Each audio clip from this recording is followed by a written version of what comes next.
Hi, everyone. Thank you for taking a moment out of your Prime Day shopping and joining us for another eMarketer Tech Talk, where we host guests from all areas of ad tech, martech, and media. I'm Nancy Tefera-Santos, Senior Vice President, eMarketer Insider Intelligence. I'm excited about what we're about to share today. You're going to hear how marketers can create impactful video campaigns by taking an emotional and cinematic approach. We even have examples to show. So stay tuned. This is going to get very exciting. And it's also an opportunity for you to learn. And we want it to be educational. So please use the chat window to send in questions, and I'll get to as many as I can during the Q&A. Now I want to introduce my special guest. I have with me today Derick Rhodes, who's Vice President of Marketing of Vimeo, who is live in our studio in New York. Derick, thank you so much for making the journey from Vermont and joining us today. I know you have, absolutely. Yeah, Nancy, thanks so much for having me. This is very exciting. It's so exciting to have you. I saw a sneak preview of what you have to present. It's fantastic, and I'm going to let you take it away. Awesome. Great. Happy to do that. Hi, everybody. Welcome to the best kept secrets to making exceptional marketing videos. I put together a quick agenda just to kind of get everyone oriented for what we're going to do today. I'm going to start by introducing myself and doing a very quick refresher on Vimeo. After that, we're going to dive into 3 trend/creative concepts from the Vimeo creative community. I'm going to talk about why we love them and how they might inspire your own work. And then we'll have some time for Q&A, and I really would encourage you to submit questions in the chat as I'm going along. If there are things that come up or you're curious about, anything that I hit on where you'd like me to talk a bit more, please feel free to add those. So as I said, I'm Derick Rhodes. I've been at Vimeo for coming up on 7 years, and I've had a variety of roles in the company on product, the marketing team, and even on sales for a minute. Some fun facts about me. During the early days of the pandemic, I created 5 episodes of a talk show I called The Lonely Show from my basement in New Jersey at the time. It was a lot of fun and really weird. I'm a big fan of dark chocolate. I hate milk chocolate. I don't know why or what that means, but I think dark chocolate is the best. Finally, I'm a proud citizen of the Nansemond Indian Nation from the Tidewater area of Virginia. And I am a quadruple platinum certified dad. I have 4 kids. So parenting advice is also not out of bounds if you want to go there. So just to get some orientation going, get people kind of acclimated. This is a question I get a lot at family holiday gatherings. If my mom is asking it, it can often come out, what is Venmo? Most folks know Vimeo is the home for the best video work in the world. We were the first platform on the internet to support HD video. We're also very well known for staff picks, the best of the best short videos. One of the challenges with Vimeo is that if you look at this timeline from like the first 10 years or so, we weren't really known for much else, early on, apart from, quality and hosting. So looking at our more recent history, you can see that Vimeo has really launched a wide range of tools and features that most of you are probably less familiar with. And, there are a lot of things that aren't associated with Vimeo, especially in the creative community, because a lot of them are new. Some of them include things like review tools and marketing tools. We acquired Livestream a few years back and offer a wide range of live streaming options. We have a product here dedicated totally to serving enterprise customers, so our video library management system. We have a Vimeo Create app that allows folks to quickly create videos, social media videos using templates. And even more recently, we've launched an amazing webinar tool. We launched Vimeo Interactive, which I'm going to get into a little bit as one of the creative examples. And we even have a brand new Salesforce Marketing Cloud integration. So lots and lots of things, and Vimeo's changed a lot, over the last few years. For us, all of these features and services are really about empowering creatives, entrepreneurs, and now even really big businesses and large companies to tell better stories. And I like to kind of walk through these numbers just because it gives you a sense of the scale of the platform. We have over 300 million users in over 190 million countries. And 350,000 new videos are added to Vimeo every day. So lots of videos, lots of content, and we do a lot of different things for different types of businesses. I think it is sort of important, though, to ask why video? We live in a video-saturated world. It's good to take a step back. I think for us internally, what we say quite a lot is that, video is immersive, it's immediate, it's inviting and inspiring. And it really comes down to creating an emotional connection with the viewer. At the end of the day, we're drawn to expressive faces, we're drawn to emotion. We start reading and projecting as soon as we start seeing people or a human situation on the screen, and the moment a video starts playing. So there was this recent academic study we looked at, a report that came out that found that 65% of the world's population classify themselves as visual learners. So, people need to really see in order to digest and understand. And at Vimeo, we really see video as the best bridge to reach people. So that's kind of enough of an intro about the company. I'm happy to answer any questions that come up, as I said, but let's jump into the creative concepts that we'd like to talk through today. And this first one we're calling Next Level Native First Content. So for the release of her 2022 album, I, the Swedish artist Lykke Li worked with director Theo Lindquist, and they created 7 60-second, what they called visual loops, exploring themes in her music. So we're going to take a look at one of these loops for the track 5D. So this repeats 3 times over during the course of the music video. And then we're going to talk a little bit about that and what that might mean for your brand and your projects.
Awesome. So this is a quote from Lykke Li on the making of this project. And what she said was, they wanted to capture the beauty and grandeur of a 3-hour European art house movie while making something native to modern media. The intention is to deliver the full impact of a movie in 60 seconds on a phone screen, which is where most of our emotional experiences happen now anyway. So what I found fascinating about this is that, the film cycles through this loop 3 times, and it helps to tell the emotional story of her returning to this relationship, like the dynamics of a relationship that's repeating. But I think it's really fascinating how she and her team totally focused the concept on making something loopable that they know was going to work well on TikTok and Insta Reels. And, she's kind of acknowledging that attention spans are short. This is where her fans are. This is where she needs to be to communicate. And the whole concept is built around the 60-second piece. But she doesn't kind of sacrifice the filmmaking kind of cinematic quality of this work and taking it into that sort of TikTok contemporary social media space, which I think is really interesting. So speaking to that TikTok world, of course, looping video, you could say, feels a bit like a fad. But the reality right now on TikTok is that the video completion rate, so in other words, completing a loop, has become really the number one metric or indicator of success. In other words, if you can get someone to watch that first loop, the odds are that they're going to watch it again, and that there's something captivating enough about it to keep their attention for a full 60 seconds. I found it really fascinating for an artist like this to use that format and to do it so explicitly. Like, I'm going after this space. I want to communicate with people in that zone. So if you think about your own brand or your own projects, we fall into the trap a lot of times of making a hero asset for a campaign. And then we end up making a bunch of cut downs for all these other platforms and making it fit and adapting it for social. But the reality is that thinking about a native first approach can really help you kind of change the game and rethink how you're approaching your marketing. And I really like Calm. This is a meditation app that does a really nice job. It's minimal, but they're very explicitly kind of showing you the loop. It's a repeatable meditative video. It reminds you of what their service offers, which is like calm, a moment to take a break, to meditate, to get away, et cetera. And so this is a really nice execution of that idea of a native first approach that works really well with a brand. So let's take a look at the second concept. We're calling this one Involve Your Audience. And this video that we're going to watch next was a collaboration between the Edinburgh Zoo in Scotland and a UK-based creative agency called Collada Creative. They used Vimeo's new interactive features to bring this one to life. And I'm going to go ahead and play it, and I'm going to talk over it. So you could see that my cursor, the big yellow cursor, that's me sort of navigating this interactive video. And you're going to see me move that around and explore the different options within the video as we watch it for a second here. On the top left up there, you'll see there's a menu icon. So right away, we go into this map experience where I can choose between different areas of the zoo to explore. So we're looking at bears. And, you know, it's just a very intuitive, kid-friendly, easy to kind of navigate look at the zoo. Here's the menu view. So, you know, you can see the whole map. You can go to the other areas like the giraffes in this case, and you can see a hotspot on that giraffe. I mean, you can put those anywhere on moving objects, and those give you like a new window into whatever you're looking at. What I thought was really cool about this as well is that they weren't trying to build something to replace the experience of being at the zoo. They just made a video that kind of deepens the relationship with the place itself. So the interactivity and featuring the caretakers is a really nice way to give you a different look that you wouldn't normally see. But they're not really trying to like recreate visiting the zoo, right? It's like a different look. It's really customer centric. And, you know, it's a really friendly, like light navigation.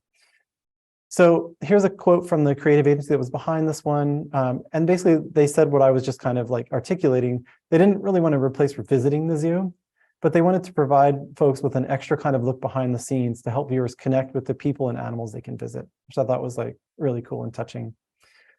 So Marketing Drive found that interactive videos, even if the viewer does not click anything, are actually 32% more memorable than traditional videos, which is kind of astounding. So the idea that there's an interactive layer on your video automatically creates something that's distinct and a moment for the viewer to pause and kind of think about what you're doing and where they could navigate. When you think about sort of as a brand, like how to make this work for you, we like to take the approach of putting your viewer in the driver's seat. So this is an example that we're looking at right now that Target collaborated with Apartment Therapy. And they use interactive in a kind of playful way. Like, so basically this video gives you these like fun, whimsical like options. So in this case, like let's play versus gourmet. And, you know, the viewer can click into those different sections and essentially they can navigate that video in a way that's more exploratory. It's fun. It doesn't feel like a burden to kind of explore their latest and greatest. And Apartment Therapy does a really good job, obviously curating. So combining them with Target, it's a playful way to kind of navigate interactive in a fun way. Obviously, we see a lot of folks using interactive video for just straight up, you know, shopping, for example. But this idea of kind of allowing the viewer to choose their own adventure and making it friendly and approachable is, I think, key. Cool. So we're going to take a look at the third example now, the third category, which we're calling upending expectations. And this is a video that was a staff pick last year from a creator called Najib Tarazi. It's really cool and super inventive. It's one of my favorite staff picks from the last few years. So we'll watch that, and then I'll talk a little bit about, you know, how to think about brand marketing and what kind of a video like this can teach us.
Awesome. So that was one more try from Najib Tarazi. I love this quote. This is from Susan Krauss Whitborn. And she says, when you're surprised by an unpredictable outcome, this activates the novelty triggered neurons that respond to reward in the brain. The responses of those neurons then become transferred to higher cortical areas where they become stored more permanently. So a very simple way of putting this same sentiment is that adding surprise, like the aspect of surprise in a marketing video, goes a very long way to making it memorable. And it's simple. It's our brains store moments of surprise more strongly. If you're surprised, if something catches you off guard, if there's a moment that catches your imagination or is different, you're going to fix it in your memory more permanently. So that's something like with a video like Najib's, I think is really interesting to think about. His video is obviously super well produced. It's high end, but upending expectations can be more simple than that as well. So this is an example from a Stella McCartney show where essentially this model was cast along with a bunch of other models to show off their new collection. They were shooting a super high-end video, but this one moment backstage with the model totally relaxed, having some tea, taking a break, was actually the moment that went viral from this campaign because it showed kind of the world behind the scenes. It was, this brand in the fashion zone of all places, kind of like taking a risk and being willing to show something that's a little more genuine and kind of straightforward. People like humanity. They like seeing what's going on in the factory behind the scenes. And I think, for me, it's about like practicing transparency as a way to get attention and surprise someone. So this little snippet here is from a collaboration between Deadcool and Do, where basically they had the idea of, they were doing a collaboration on their lip balm. And they said, let's just go to the factory and shoot it being produced. And that's going to be the ad. And people will find that interesting. And it did really well. Showing the nuts and bolts and not being afraid. As in the video, as in One More Try, he's showing you every single attempt that skater made to try to get that landing right, to make the trick work. And, showing the people behind the scenes is really great and fun. So our last little section here is going to be very meta, but I wanted to give folks a sneak peek into what's coming up next for Vimeo. And done. What the? Oh, I forgot it was National Avocado Day. A totally legitimate holiday. Let's see. I can definitely do this. I need a video script for social media. It needs to feature like 5 ways to use avocados in recipes. It's like, it has to be casual, right? It's avocados. That was freaking fast. Whoa. If only avocados would ripen that fast. Something with a tongue, right? It's like, what's up, guys? Let's start with a twist on guacamole. Serve this vibrant set of fresh citrus. Boom. Gotta somehow get it to 60 seconds. Make me sound like a genius. All set. All right. Just gotta get this on social. And bam. What's up, guys? Can you believe it's already National Avocado Day again? I did it. Cool. So that was a sneak peek into what we're launching next week, which is really exciting for Vimeo. It's our first serious foray into AI tools for helping people make videos quickly and effectively. That video is kind of embarrassing. My coworkers convinced me to play the role of a nerdy, out-of-touch art director. The writing was great. I'm a huge nerd, and so I just went for it. But just to give you a little glimpse into what this product will look like when it rolls out, it's essentially 3 tools in one. So you're able to generate scripts from scratch using AI, and we're partnering with ChatGPT on that technology. So quickly generate a 60-second script about something relevant to your business. There's a built-in teleprompter for recording yourself more easily. So whether you're on a laptop or a computer or a mobile device, you get that teleprompter that you can adjust to go faster or slower. And then finally, what I think is really exciting about this is the text-based video editing component. So you've recorded your script, you've recorded your video, we've automatically generated the script. You can go in and then edit the text and clean up the video without having any video editing skills in your toolkit. You can just do that right on your device. And we're calling it, one-take video creation because we think this is going to save people a lot of time and allow them to just quickly make videos that are going to be more effective without having to record a million times to get it right. So let me recap quickly before we jump into questions. Again, happy to tackle anything that has come up while I've been talking. The 5 takeaways for this, for folks that like these kind of nuggeted takeaways: design content that's platform specific or native and not retrofitted. Involve your audience by leveraging interactive tools and user-generated content, or UGC. Upend expectations to draw viewers in and capture their attention. And then finally, I couldn't think of a good one for this other than AI is cool. We think these tools are going to make editing a lot easier, making quick videos to share a lot easier. And with that, I'm happy to pass it back to Nancy for any questions that you guys might have. And again, thanks again for being with us this far. Derick, thank you so much. As I said, this was fantastic. I loved all the videos.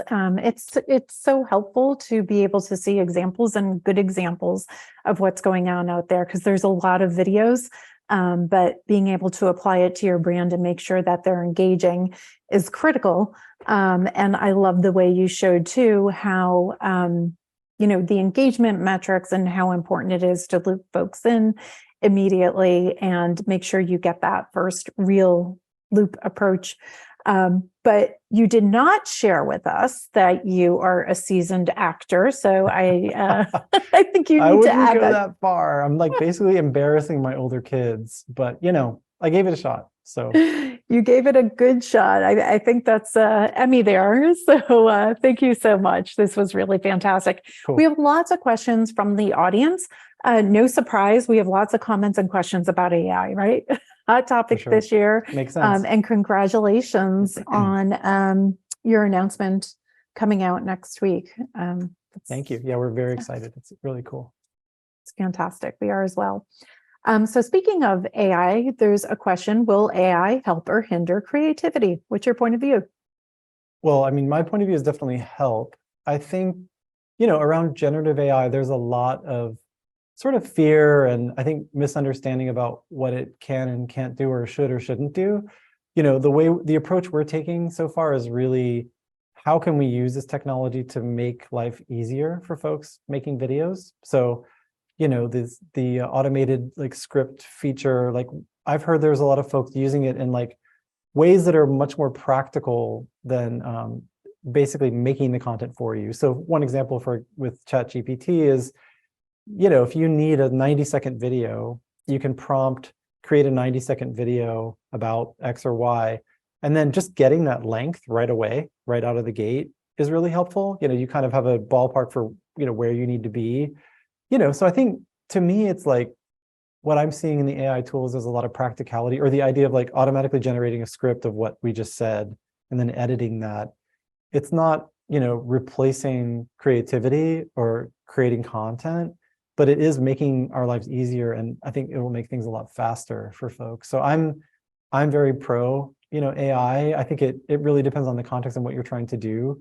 But obviously at this point, we're not seeing, AI generate complete, finished, awesome, high-level videos, out of the gate. So there's still a ways to go before we get to that point. And it's more about practical applications that you can really assist you in a genuine way, I think. Okay, thank you very much for that point of view. And teams who don't have big video budgets, how do you recommend they put their brand forward on a video platform? Yeah, I mean, if I go back to that example of the Stella McCartney video where the model is backstage, I do think you can go a long way with content that you shoot in a very kind of natural, native, social way. Our social team at Vimeo, for example, they often just shoot, with their phones, and they might use Vimeo's editing tools to kind of finesse the video a little bit, but they're not going through a heavy post-production process or using a lot of equipment for that content. So I think it's sort of, I can't remember if it was Andy Warhol or someone who said, the best camera that you have, or the best camera to use is the one that you have, basically. So I think even if don't have access to the higher end production world or budgets for that, it's still possible to make quality work. And I do think these AI tools are going to start helping that more and more. For videos where you're speaking to a team or something like that, you really have a great tool in your pocket most of the time. But obviously there's still a very important place or to play for traditional video production companies and creative agencies in that higher end production side when there is a bigger budget. Okay. I also heard you talk about ease of use there. And I have to say, we've been using Vimeo for a number of years to host our videos.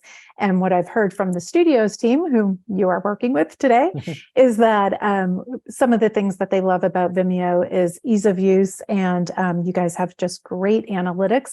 And then also for people who don't have big budgets, it's very easy to share. And that sharing in this economy makes your budget go much longer, right? Much further.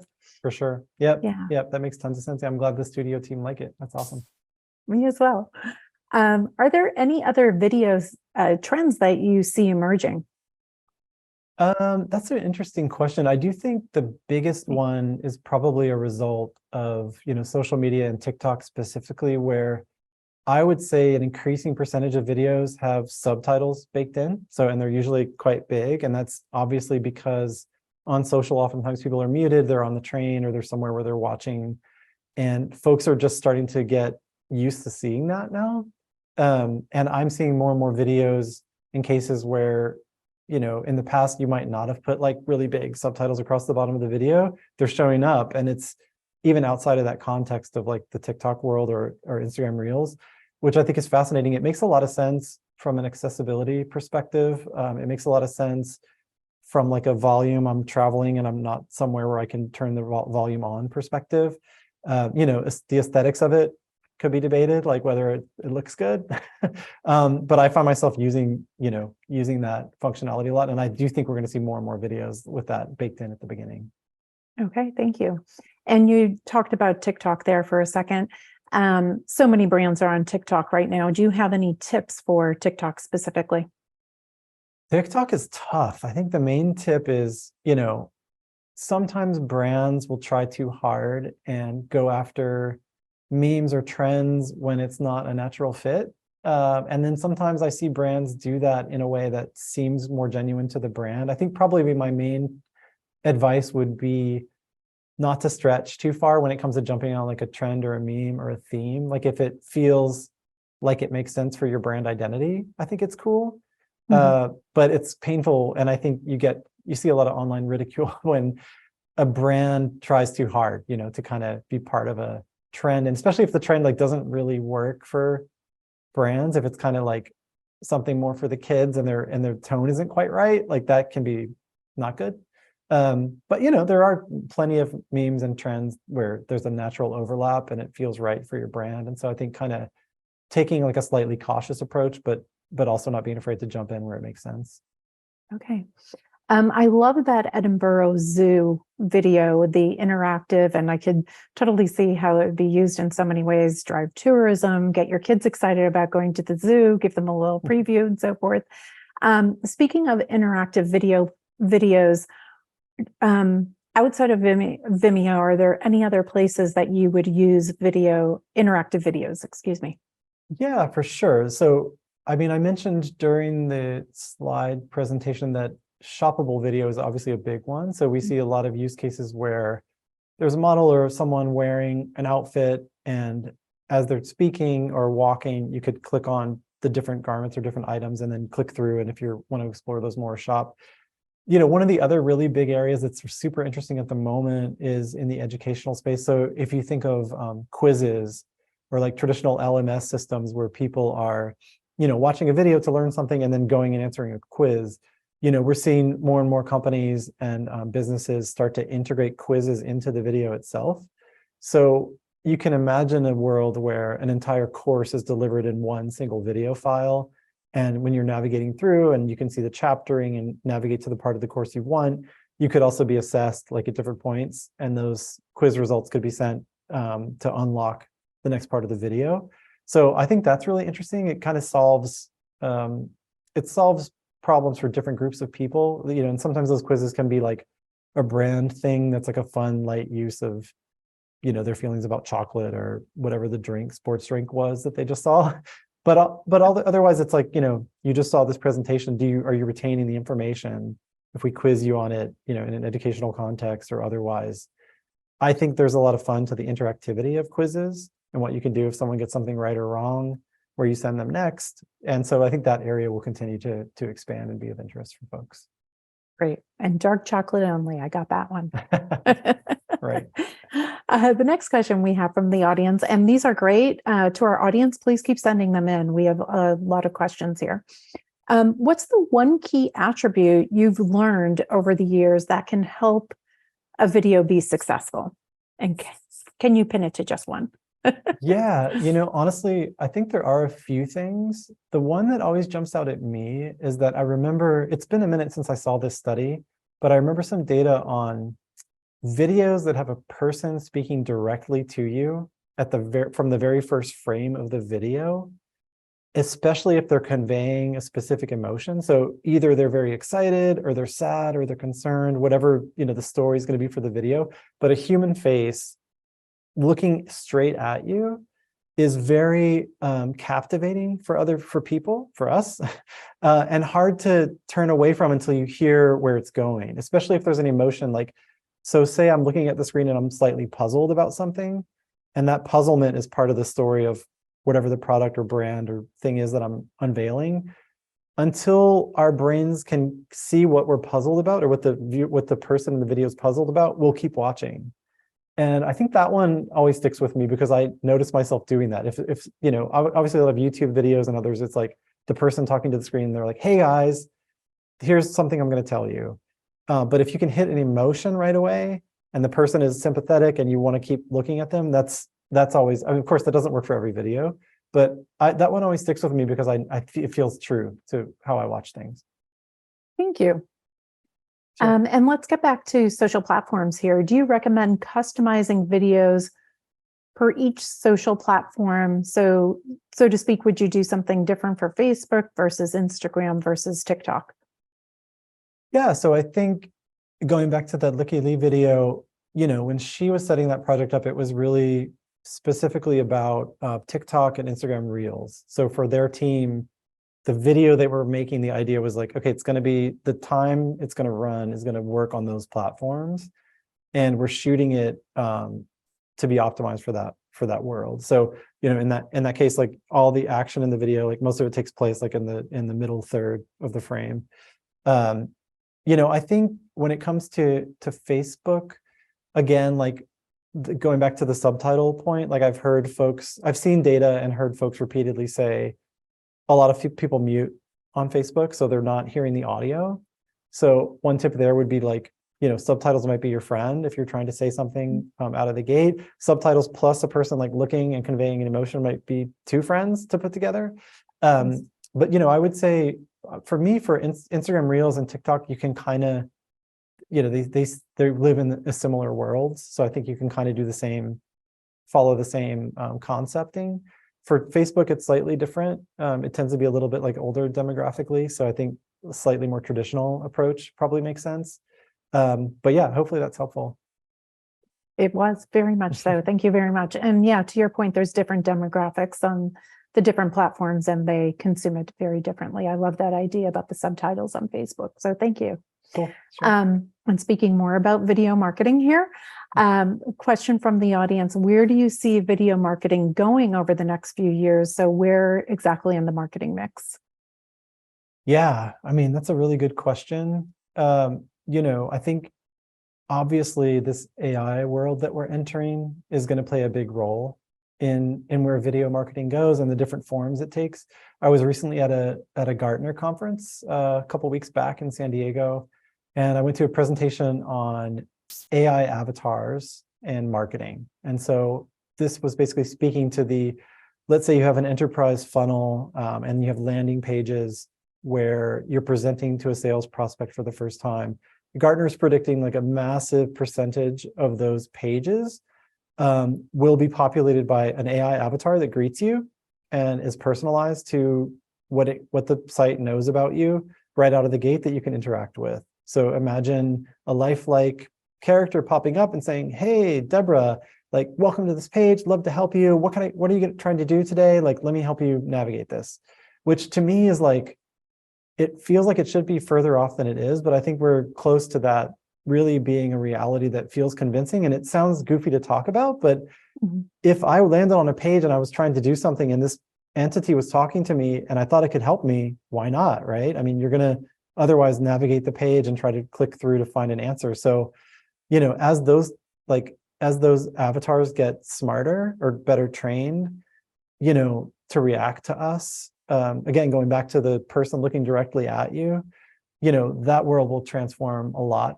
in the next few years. So I think, I would say for bigger businesses, it's an area to really start looking into now and thinking through, like how is video, how are AI avatars going to change how you approach that side of things? I think it's super interesting. Yeah. Not only avatars, but the customized video. You probably saw the Virgin Atlantic JLo invitation? Totally. That is so cool. Yeah. I was reading about that yesterday. Great. Thank you so much for sharing. And we have one last question here. We're going to put you on the spot, Derick. So what's your favorite piece of video content that you've recently seen? Can you share that with us? I mean, this is tough. So I look after the curation team at Vimeo, and they do all the staff picks. So I see a lot of amazing content. I had the opportunity at South by Southwest to do an interview with Mark Malloy, who did a series, is still doing a series for Apple called The Underdogs. And it's an amazing series. It's, these ads, I think he's done 3 of them so far, but they're really like brand films. They feel a little bit like in the zone of like The Office or like Parks and Rec, but he casts this amazingly convincing crew of folks, and they work at this company, and they're trying to compete with the company. The last one was called, I believe it was called Escape from the Office. That whole series is really good. It's kind of like, you could kind of binge watch the 3 of them like you would like something on Netflix, which is crazy for an ad. But he's just a really clever filmmaker, and Apple was really smart to pair with him. I think on the creative side, I'm a total movie nerd. So like films, I mean, I really loved Everything Everywhere All at Once. The Daniels, they're kind of staff pick legends on Vimeo. So that's probably one of the films that I've seen recently that really, kind of hit a home run for me. It's pretty awesome. Me as well. Oh, cool. Great. We have that in common. Such a great film. So good. Derick, thank you so much for sharing all of your insights. Truly educational. We really appreciate it. Thank you to the audience for all the questions that you've sent in. This was just a great time spent today. Before we go, let me take a moment and tell everybody what else is happening across eMarketer's media channels. You can register for more upcoming live analyst as well as Tech Talk webinars at eMarketer.com/webinars. On the audio side of the house, don't forget Behind the Numbers. That's our daily podcast. And keep an eye out for our newsletters. Just yesterday, we launched a brand new newsletter, Retail Media Weekly, and it's on Mondays. So keep an eye out for that. Also, keep an eye on your email. We're going to send out a recording of today's presentation, as well as the slides, the videos that Derick shared. Share them around your organization. Again, this was so educational. Derick's insights were just spot on, very helpful for any marketer out there who's looking to add video to their marketing mix. So thank you all again for your time. Derick, thank you, and the entire team at Vimeo, and we'll see everyone on our next Tech Talk.